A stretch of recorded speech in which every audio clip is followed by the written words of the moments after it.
आज रूस के राष्ट्रपति पुतिन ने पीटीआई को एक वर्चुअल इंटरव्यू दिया और इस इंटरव्यू में पीटीआई द्वारा सवाल ये पूछा गया था कि क्या भारत और चीन के बीच में सीमा विवाद सुलझाने के लिए रूस कोई पहल करेगा। तो इसके जवाब में रूसी राष्ट्रपति पुतिन ने कहा कि भारत और चीन दोनों एक जिम्मेदार देश हैं और प्राइम मिनिस्टर मोदी और शी जिनपिंग दोनों ही इतने जिम्मेदार नेता हैं कि अपने विवाद खुद ही सुलझा सकते हैं, वो इतने सक्षम हैं।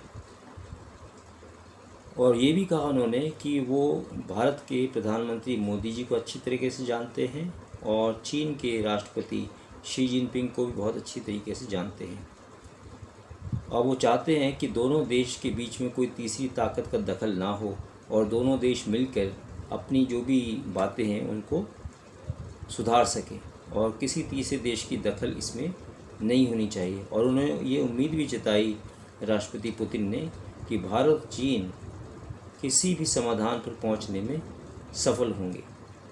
और उन्होंने ये वार्ता पीटीआई से एक ट्रांसलेशन के जरिए की गई और उन्होंने ये भी कहा कि वो जानते हैं कि भारत और चीन के बीच में कुछ मुद्दे हैं और कहता है पड़ोसी देशों के बीच में अक्सर ऐसे मसले होते हैं, लेकिन दोनों के व्यवहारों को मैं जानता हूँ। मीन्स राष्ट्रपति पुतिन जानते हैं और वो कहते हैं कि आज नहीं तो कल ये मामला सुलझा लेंगे और किसी भी समाधान पे वो पहुंच सकते हैं।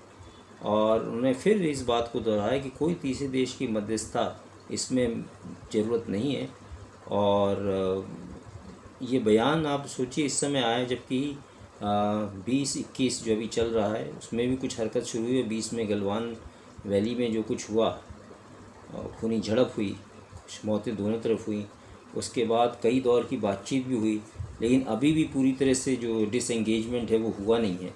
तो इसको देखते हुए ये भी कयास लगाए जा रहे हैं कि क्या चीन के राष्ट्रपति और भारत के प्रधानमंत्री इस मसले को सुलझा पाएंगे, क्योंकि अभी चीन की हठधर्मी लगातार जारी है और वो इन इलाकों से जो नो मैंस लैंड के हैं उनको खाली नहीं करके गया है। इस तरह भारत भी उन इलाकों में रहा है जो उसने ऑक्युपाई की है। तो ये देखा जाएगा कि आगे क्या होता है, लेकिन रूस के राष्ट्रपति से जो बातचीत पीटीआई की हुई है उसमें यही उम्मीद जताई गई है कि भारत और चीन अपने मसलों को सुलझाएंगे बिना लड़ाई के, कूटनीति की टेबल पर बैठ के या मिलिट्री कमांडरों के साथ बातचीत में। अब आगे देखते हैं चीन का रुख क्या रहता है। अभी तो वो एक्सरसाइज कर ही रहा था ईस्टर्न लद्दाख के अपोजिट अपने एरिया में, एलएसी के अपोजिट। आगे क्या एक्टिविटी होती है, भारत ने भी अपनी सेनाएं वहाँ पे बैठाई हैं, कुछ इक्विपमेंट भी वहाँ लगाए हैं, कुछ टैंक्स और आर्मामेंट्स को वहाँ शिफ्ट किया है, लेकिन अभी कोई इस तरह की परिस्थिति नहीं बनी है कि दोनों तरफ से आक्रामकता दिखाई हो। समय के साथ देखा जाएगा कि चीन किस तरह कार्रवाई करता है, क्योंकि दोनों देश कोविड से जूझ रहे हैं, भारत और चीन दोनों। वहाँ पे फिर एक कोविड वेव आई है जिसका चीन मुकाबला कर रहा है। लाखों लोग वहाँ पे वैक्सीनेशन की लाइन में लगे हुए हैं, लेकिन भारत में जिस तरह से कंट्रोल मोदी जी ने किया है वो बहुत अच्छे तरीके से है। तो मैं नहीं समझता कि चीन इस समय कोई मिस एडवेंचर करेगा लद्दाख के एरिया में।